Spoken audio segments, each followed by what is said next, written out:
Hello mga partners! Welcome back to my channel. Grabe, sobrang na-miss ko to. Na-miss ko kayo.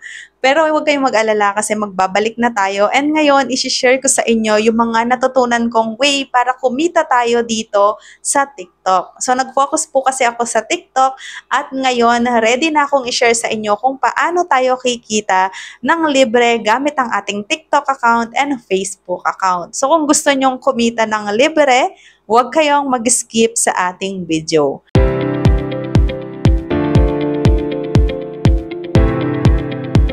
So for today's video nga po, ang pag-uusapan natin kung paano tayo magiging TikTok affiliate, kung paano tayo mag-share ng mga link para kumita ng GCash, libreng GCash, at gamit lamang ang ating cellphone, Facebook, and TikTok account. So ano nga ba ang TikTok affiliate? So ang pagti-TikTok affiliate po is ito yung magbebenta ka ng mga product or item nang hindi ka naglalabas ng puhunan. Yes, pwede kang magbenta ng walang puhunan. So, paano nga ba yung gagawin natin? So, meron kasing dalawang way para kumita sa TikTok. Ang una is yung paggagawa ng video at maglagay ng yellow basket sa mga video nyo. Pero doon, meron pong requirements. So, kailangan, para nga po magkaroon tayo ng yellow basket or showcase na tinatawag, kailangan nating magkaroon ng 600 followers at 1 month ng TikTok account. So, kailangan 1 month na po yung TikTok account natin and meron tayong 600 followers para magkaroon ng showcase. So kapag may showcase ka na, pwede ka nang mag-create ng mga videos na nandoon sa mismong showcase mo. For example, ito, ipapakita ko sa inyo. For example, meron kang ganitong item sa bahay nyo, bag.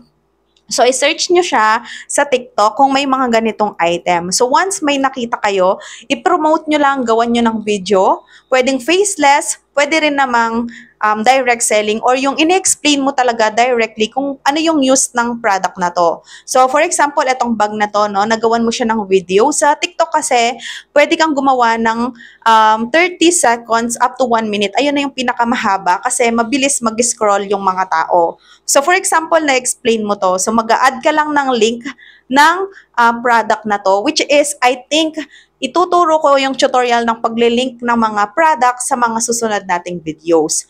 So, ayun. In that way, once na kinlik nila yung yellow basket at nag-avail sila sa link na yon, magkakaroon ka ng commission. So, ngayon, ang tanong, ayaw mong gumawa ng video, nahihiya ka. Yes, pwede pa rin tayo maging TikTok affiliate kahit hindi tayo gumagawa ng videos by sharing link sa ating mga Facebook account. So, paano naman yung gagawin natin? So, dito, kailangan lang natin ng TikTok account. Hindi natin kailangan ng 600 followers at 1 month na TikTok account. So, kahit bago po yung account nyo, pwede po kayong maging TikTok affiliate. So, ang unang gagawin nyo, syempre, pumunta kayo sa shop, humanap kayo ng mga item na gusto nyong i-promote sa inyong mga FB.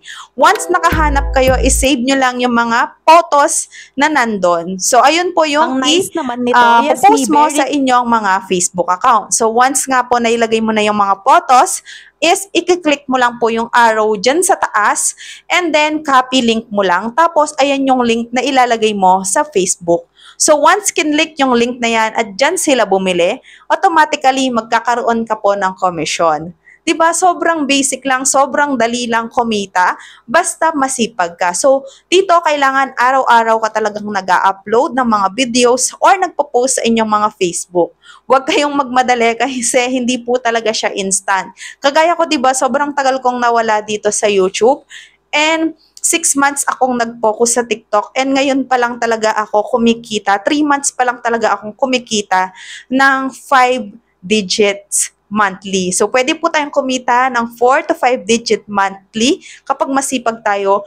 Pero kapag sinuwerte, mas malaki. Pwede po tayong kumita ng 6 digits sa pag-affiliate lang. So, ayun lang yung isi-share ko muna sa inyo and sa susunod na video natin, isi-share ko naman sa inyo yung mga steps and strategies kung paano nga ba mag-work as an TikTok affiliate. So, sana nandyan pa rin kayo and palambing naman po, i-visit nyo naman ako sa aking TikTok account. Dalawa yung account ko which is ililink in kong pareho yung link sa description and pin comment. Ayun lamang mga partners hanggang sa susunod na ating tutorial. Bye!